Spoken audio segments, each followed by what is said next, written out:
ఇక 8వ అధ్యాయానికి వచ్చినట్లయితే వివరాలు మనం చూద్దాం.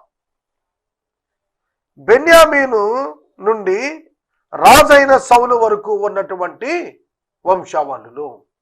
Generations of Benjamin to the time of king Saul. చూడండి, బెన్యామీను గోత్రికుడు కదా సౌలు. పాత నిబంధన సౌలు రాజు, కొత్త నిబంధన పౌలు భక్తుడు, ఇద్దరు బెన్యామీను గోత్రమే. కనుక ఈ బెన్యామీను గోత్రం సౌలు రాజుగా వచ్చే వరకు ఎంతమంది వచ్చారు ఆ కుటుంబాల్లో అనేది ఇక్కడ రాస్తున్నాడు. బెన్యామీను కుమారులలో బెలా అనువాడు జ్యేష్ఠుడు, 2వ వాడు అష్బేలు, 3వ వాడు అహరహు, 4వ వాడు నోహ, 5వ వాడు రాపా. బెలాకు పుట్టినటువంటి కుమారులు అంటే పెద్ద కుమారుని గురించి వివరాలు: ఆదారు, గేరా, అబీహూదు, అబీషువ, నయమాను, అహోయహు, గెరా, షపూపాను, బహూరాము. తర్వాత బెలా తర్వాత ఏహూదు కనినటువంటి కుమారులు ఉజ్జా, అహీహూదు. గెబా కాపురస్తులు ఇంటికి పెద్దలుగా ఉన్నారు. నయమాను, అహీయ, గెరా అను వారు వారిని మనహతునకు చెరకు తీసుకుపోయారు. గెరా వారిని అచ్చటి నుండి చెరకు తీసుకుపోయారు. వారిని పంపివేసిన తర్వాత షహరయీము మోయాబు దేశమందు హుషీము, బయరా అను భార్యలను కనిన పిల్లలుగాక తన భార్య అయిన హోదేశునందు హోబాబును, జిబ్యాను, మేషాను, మల్కామును, ఎఫూజును, షాఖ్యాను, మిర్మాను కన్నాడు. వీరతని కుమారులు. వారు తమ పితరుల ఇండ్లకు పెద్దలుగా ఉన్నారు. కేవలము టాప్ పీపుల్, లీడర్స్ వరకు మాత్రమే ఐడెంటిఫై చేస్తున్నాడు. పూర్తి జనాభా చాలా మంది ఉన్నారు. తర్వాత ఎల్పయిలు కుమారుడు ఏబెరు, మిషాము, షెమెదు, ఓనోను, లోదును దాని గ్రామాలను కట్టించాడు. బెరియాయును, షెమయును అయ్యాలోను కాపురస్తుల యొక్క పితరుల్లో పెద్దలు. వీరు గాతీయులను పారద్రోలిరి. ఇక్కడ మనం చూస్తున్నప్పుడు వీరు గాతీయులను పారద్రోలిరి. ఎఫ్రాయిము వారిని 21వ వచనంలో గాతీయులు తోలారు. గాతీయులు వారిని చంపారు, ఎఫ్రాయిము కుమారులని. కానీ బెన్యామీను కుటుంబాల వారు వచ్చేటప్పటికి గాతీయులను చంపారు. అంటే తమ సోదరుల యొక్క కుటుంబాల్లో నష్టం కలిగించిన వ్యక్తులపైన ఖచ్చితమైన తీర్మానం తీసుకున్నటువంటి గుంపు బెన్యామీను గుంపుగా మనకు కనిపిస్తుంది. అఖ్యోషాపు, ఎరోత్మోతు, జబద్యా, ఎరాదు, ఏజరు, మికాయేలు, ఇష్పా, యోహా అను వారు బెరియా కుమారులు.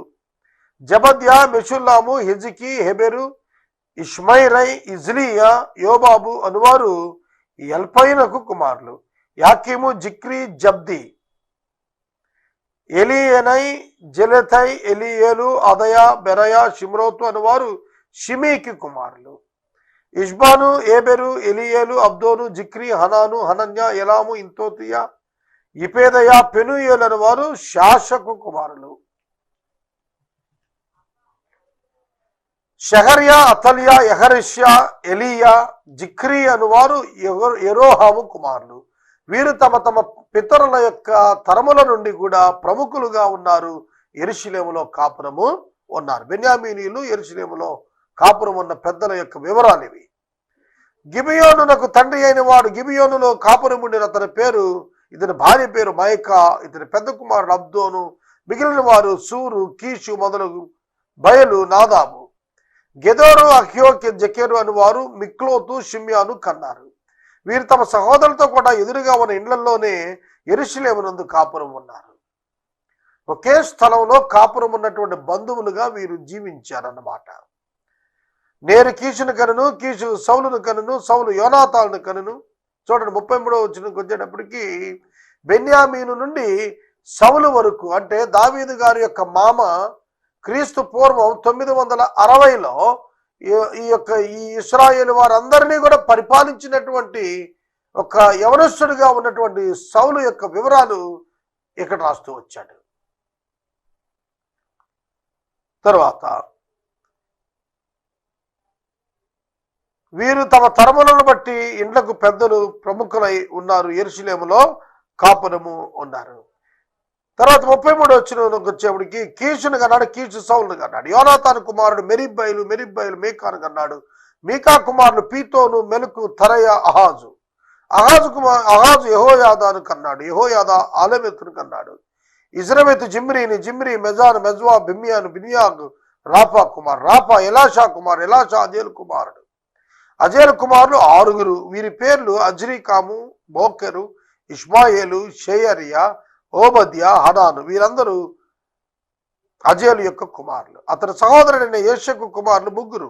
ఊలాము అను జ్యేష్ఠుడు, యోవాషు అను 2వ వాడు, ఎలీపెట్టును 3వ వాడు. ఊలాము కుమారులు విలువిద్యయందు ప్రవీణులైన పరాక్రమవంతులు. వీరికి 150 మంది కుమారులు కుమార్తెలు కలిగారు. వీరందరూ బెన్యామీనీయులు. 8వ అధ్యాయం మనం ముగించుకున్నాం. చూడండి, ఇవన్నీ పేర్లే. చరిత్రలో ఇవన్నీ కూడా ప్రముఖమైన వర్తమానాల్లో నుంచి వచ్చినటువంటి పేర్లు. హిస్టారికల్ పీపుల్ అన్నమాట వీళ్ళంతా కూడా.